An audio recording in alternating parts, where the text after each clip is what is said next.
Hi everyone! We're here today at Baebler Educational Farm outside of Waterloo, Illinois, and today we want to talk to you about rain gardens.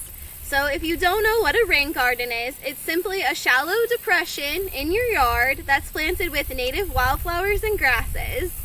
The flowers and grasses we pick for rain gardens are able to thrive in a variety of conditions, so they love very wet areas, but also can tolerate being completely dry.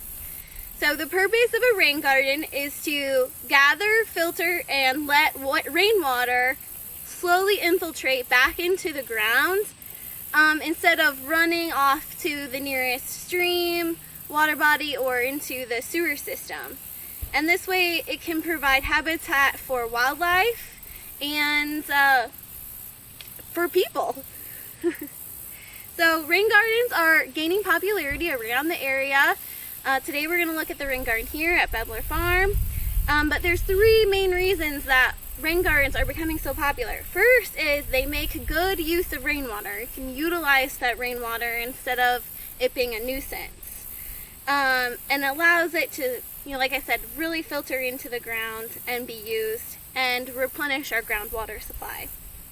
They're also beautiful because of the hardy flowers that are low maintenance, and they are great habitat. You can hear all of the different insects that are thriving in the rain garden behind me right now, and we'll maybe get a closer look at some of those in a little bit. So this is Susan, Dr. Susan Rick, who's the farm coordinator here at Baebler Farm, and she's gonna show us around the rain garden here and tell us a little bit more about it and how they built it. Thank you, Sarah. Well, welcome to Baebler Educational Farm. We decided, like Sarah said, to utilize the rainwater that falls on our roof and make a rain garden and keep it from going into the field here. We calculated out the amount of water you would get from 1 inch of rain. You would get 560 gallons of water. So you want to make your garden what will hold, quite a bit. So we dug out the area with the tractor and scoop, and we used our soil then to make a berm. So we do have a probably deeper one than a shallow depression, but it would hold more water, which was good this summer when we had 6-inch rains. Then we chose, like Sarah said, plants that would thrive in moist conditions and be able to stand in water for a couple, 3 days, depending on the amount of rainfall.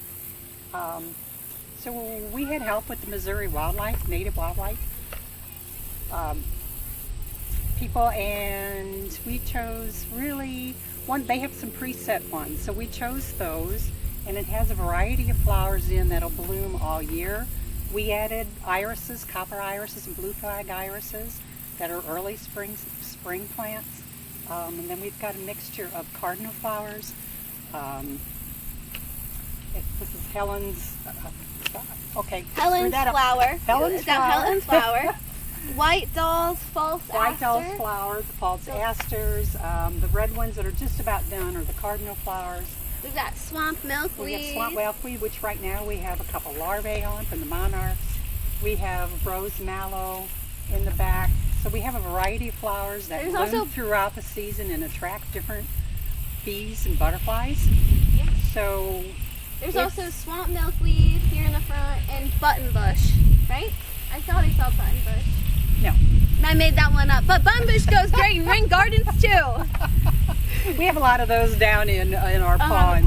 Yeah. Okay. Yeah. So anyway, our plants are obviously thriving. It's been here 3 years now. 3 years. That's what I was going to ask, is how long have you had this? Yeah. So this is a rain garden after 3 years.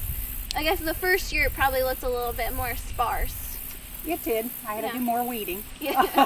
But we do clean out every fall or in the next spring all of the dead foliage and stuff and take it out so that it can grow and thrive. But yeah, particularly the false aster and stuff have really thrived this year, and we even get a few like the snakeroot or whatever that the birds bring us.